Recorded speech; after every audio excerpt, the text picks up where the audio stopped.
tonight is how meditation gives you an extra edge when it comes to staying healthy. So you can overprotect and not overreact. I don't know about you, but I've certainly had my moments since we were together last week and feeling like I'm overreacting sometimes. And we're humans, and we try to keep our emotions in checks, but this is a uncharted territory. Certainly for me, I've never experienced anything like it, and I don't know too many people that have. So let's, this topic is one that I think is good for any time, but particularly right now. Carlton, so glad you could join us too. So, as we manage our emotions, as we go through this pandemic, it's going to be so key to us feeling like we're surviving or thriving during this time. It's going to impact us mentally, physically, and emotionally in so many ways. And that's why it's so important that we do have that awareness. Hi, Kim. Thanks for joining. Now, before I dive in, I imagine that those of you watching tonight probably fall into one of three camps when you hear the word meditation. And some of you are like pros. You've been meditating for years, and you're probably even dialing up your meditation to help you get through this extra layer of stress and uncertainty that we're all going through together. And then maybe some of you watching tonight used to meditate, life got busy, and you haven't been doing it on a regular basis, and I understand. And then some of you, meditation's a whole new world for you. You've never really done it, and that's okay too. So wherever you are, my intention tonight as a certified mindfulness and meditation instructor is to inspire you and to really kind of reinforce the value of taking time every day to do something amazing for yourself and to meditate so that you can receive all the benefits that you can possibly have, which are going to help you get through this time even more. It is going to be sort of a strategic advantage, if you will. And I want everybody to have it. I want everybody to meditate. So meditation really is the antidote to stress, and it can help you manage just a tremendous range of emotions, right? And I think we're feeling that range so much more right now. And I just want to say it is totally normal for us to have this range, everything from feeling afraid to being a little angry about what's going on to feeling sad and confused or fearful. And all of those are sort of those lower energy, more negative frequencies that don't feel good to us. I mean, look, guys, it's triggering to go into our local Kroger or Publix and we see empty shelves. I mean, I don't know about you, when I see that, it's just so unreal. I can just feel myself having some kind of emotional response to that. And it's not positive.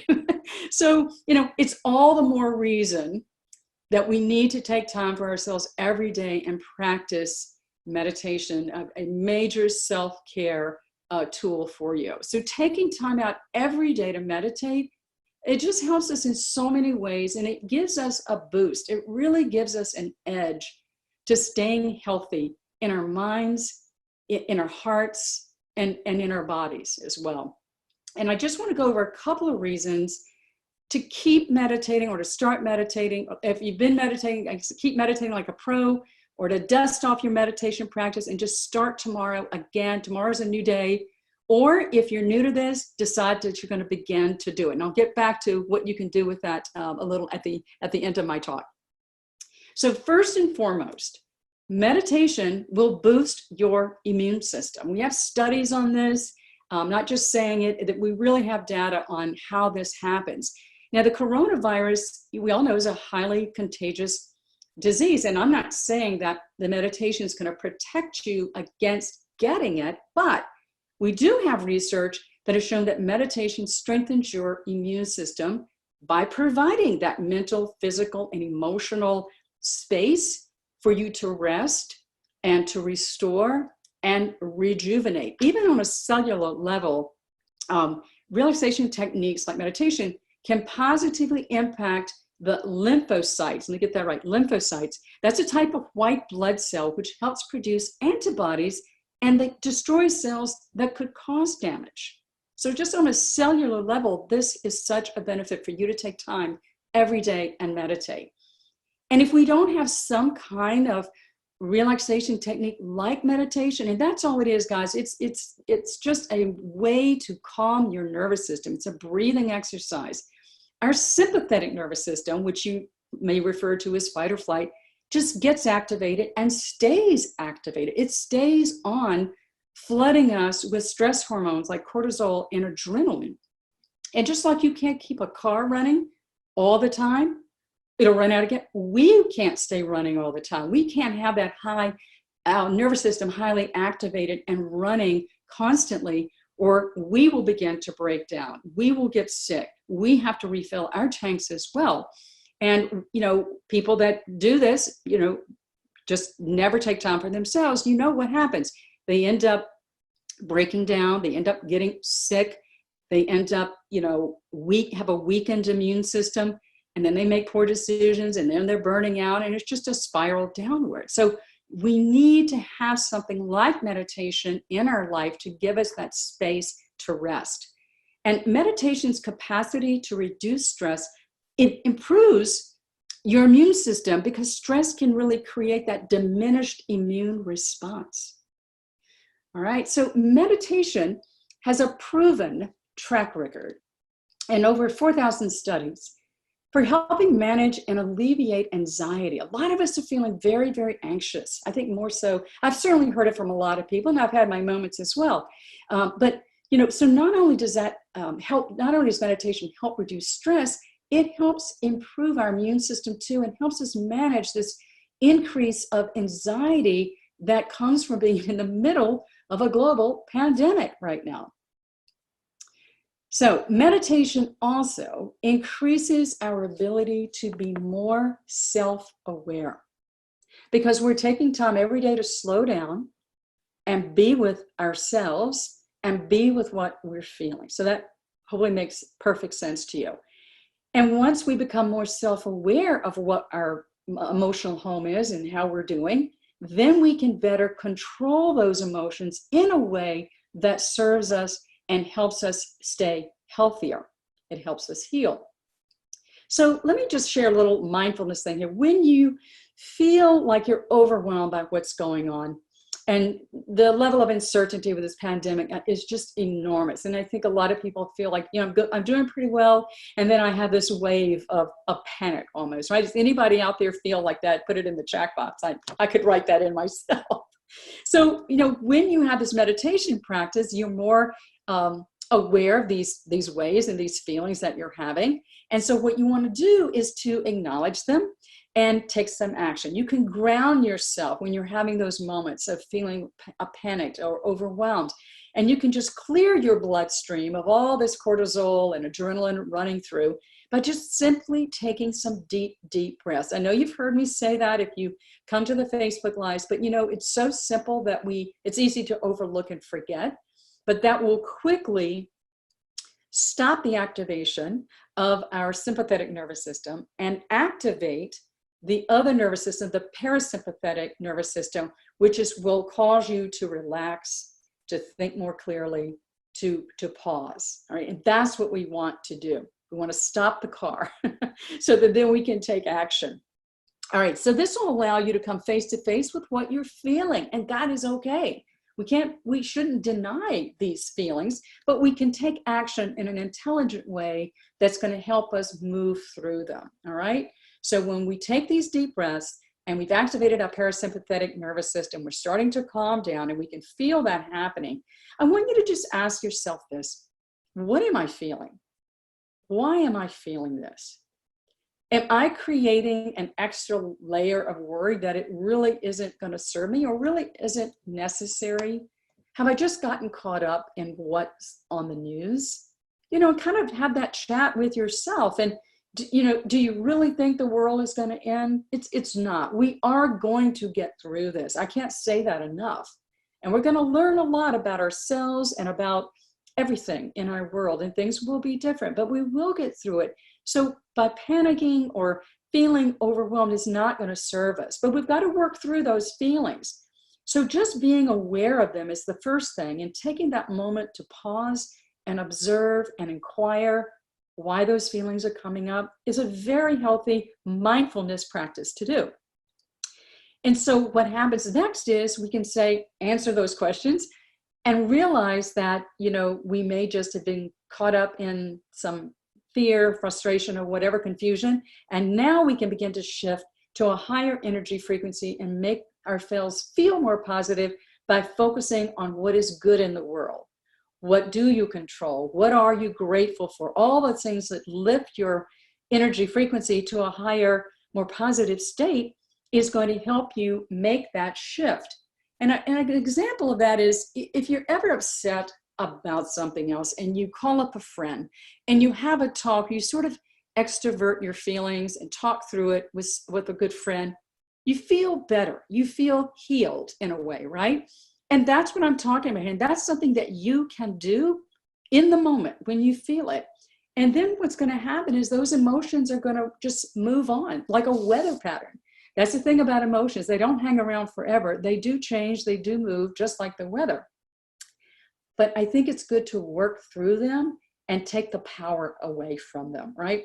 So the last thing I want to say here about meditation is that it really helps to supercharge our ability to be mindful, to be in the present moment. And we don't have to dwell on the past, nor do we want to worry about the future. Worrying about the future is what creates that anxiety for us. Worrying about the past is what creates depression for us. So we want to be in the moment, and having a tool like meditation is going to help us navigate this time so much better and so much healthier and with greater ease and so much less stress. I said this last week that we don't have to let our emotions be the boss of us. And I think that's true. We don't have to let having some fear and anger and sadness about what's going on take us down into the spiral of despair. And also what it can do is encourage us to kind of get into some unhealthy habits, some coping things like over drinking or overeating or overspending, or only focusing on the negatives of what this coronavirus is, how it's impacting our day to day, right? So I just want to say in closing, without meditation, I feel like you're missing out on a simple, easy, accessible thing that you can have in your life.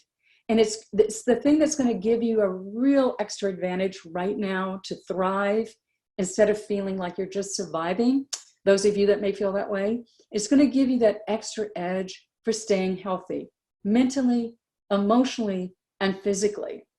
And I think we all owe it to ourselves to have as many tools in our toolkit for thriving as possible. I'm always adding to mine. I'm always reading and learning and trying to grow and to say, what do I need? And particularly right now, I think that's a great question to ask yourself. What can I do for myself that's going to help me feel better, that's going to help me navigate this uncharted territory in a way that I feel empowered, in a way that I feel like I do have a sense of control? And the good thing about if you have a meditation practice, I like that emoji, Michelle, you do have control over having a meditation practice. You have absolute control over what kind of meditation you want to do, how long you want to meditate, where you want to meditate.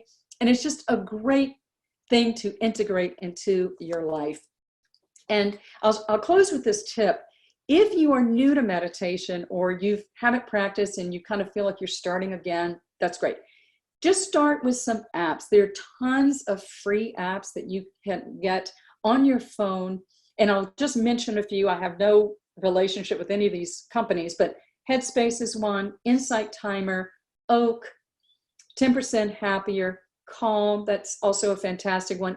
You can check them out for free and just start with 5 minutes. If anything I've said to you tonight, I hope maybe you're inspired to try it. If you've never tried to meditate, download an app. If you're getting back on the meditation horse, download an app. Maybe it's been a while. And for you professional meditators out there, just keep doing what you're doing, or maybe you try a new app if you need to up your game anyway. So you can just start with 5 minutes, and then every week just gradually increase by a minute or two until you get up to around 18 to 20 minutes. Because guys, most of our studies actually are based on that length of time. Some a little shorter, some a little longer, but on the average, Most of the studies that I review are in that 18 to 20 minute mark. And that's where you're going to feel the calm button. That's where you're going to feel all these benefits, and some of which I talked about tonight: boosting your immune system, helping you be more in touch, be more self-aware, and helping you be more mindful in your life. So short meditations every day are more beneficial to you than trying to take on too much and say, hey, tomorrow I'm going to start with 20 minutes and not meditate for 2 days and come back and do 5 minutes. It's much, much better for you if you just are consistent and take a few minutes every day and build up your meditation time over the period of several weeks. In my own training class, we take 5 to 6 weeks to do this. And I think it's just a really smart way to do it. And my group is ending this week, next week. But you can maybe look online and see if there's a class, something like that, if you prefer to have a class, or take the apps, whatever. Just the bottom line is I want everybody to consider the meditation practice. Right now, this couldn't be a more perfect time. A lot of you are working from home. A lot of you are not commuting. So maybe you've got a little more time in your day. I know some of you are also trying to balance the kid thing at home. I know, but it's like anything in life. It's important to us. I can't think of anything that you can get more return on your time investment than meditation. So if anyone has questions, please put them in the chat box. I'll stay and answer them. Kim, thank you for being here. And Cheryl, I'm glad these tips about helping manage our emotions. I tell people when you start to meditate, it's like you all of a sudden realize you have this range of weather patterns inside. And what do you do with those? But that's the cornerstone of us being emotionally intelligent, and we have to have it. Hey, Danielle, so glad. Danielle just joined our group today. So glad that you're here. We're just wrapping up, but if anybody has questions, I know we have like a 20-second delay with Zoom and Facebook. So if you do have questions, just put them in the chat. I'll be happy to answer the questions for you. So again, another great tool in your toolkit for thriving, that's what I'm calling it, is meditation. So if this is something new for you, I hope you'll be curious and maybe tomorrow look on your phone and download one of those apps. I'll repeat them again: Headspace, Calm, Oak, Insight Timer, 10% Happier. Those are few. Oh, Jim says, how do we best select the time of day for meditation? I love that question, and I get that a lot. Jim, honestly, I've been meditating for 13 years, and in all of my teaching people how to meditate, the morning tends to be a time for a lot of people, not everyone, but for a lot of people that is optimal, because if you do it first thing in the morning, just like a shower, brush your teeth routine, then nothing can prevent you from not having that time the rest of the day. Because if we don't do it first thing and we go about our day, we go to the office or working at home or whatever, other stuff comes up, and the next thing we know, it's 6 o'clock. And it's so easy. It's kind of like working out, right? For a lot of people, working out at the gym in the morning is a good time because they get it in and nothing prevents them from taking care of themselves physically. But with mental fitness, meditation, it's the same thing. You've got to prioritize it, but doing it in the morning before you engage with other people is, I think, the gives you the highest probability of sticking with the practice. And that's just been in my experience, and I've talked to a lot of people about this question. Now, alternative times could be right before lunch. You always want to meditate before you eat. You don't want the process of digesting food to interfere with you trying to relax your body. So it could be before lunch, if that's a better time, or some people like a happy hour meditation, which would be at the end of the day before dinner. Maybe some people, if they were coming home from the office in the old days, and before dinner, they would take sort of a transition time to meditate and then go about their evening. Some people meditate at night, but I will tell you, if you meditate at night, it can be energizing because you're relaxing and you're letting go of things. And for some people, their body will respond to feeling so good that they have more energy, and then that can keep them from sleeping. There's a special nighttime meditation called Yoga Nidra, and you can Google Yoga Nidra meditations, and find some that you can download for free. Now, those are for people who have trouble going to sleep, staying asleep. And I do recommend those to my clients that struggle with that. And that might be the perfect time if that's your situation. But thanks for the question. And sometimes you have to experiment and see what is going to be the optimal time for you. Because what really matters is that you do it. So I can say morning, but if morning doesn't fit and you say, hey, it's better for me before lunch, then that's what you need to do, because then you're going to commit to it, and then you're going to do it. And then you're going to feel great, and you're going to get all the benefits mentally, physically, and emotionally of just taking time to be, to rest, to interrupt your thoughts. So terrific question. Thank you. All right, guys, if there are no other questions, this will stay up. I think you can always come back and pop in a question. I'll be happy to answer it. You can always reach out to me, private message me. If you have questions that you don't want to post, I invite you to do that. And I hope this has been helpful. That was my intention, just to validate this practice and the value that it can bring to you in your life, particularly right now. We're all in this together. We will get through it. And having tools in our toolkit for thriving is just a great thing for us to do for ourselves. All right. Good night. We'll see you next week. Bye-bye.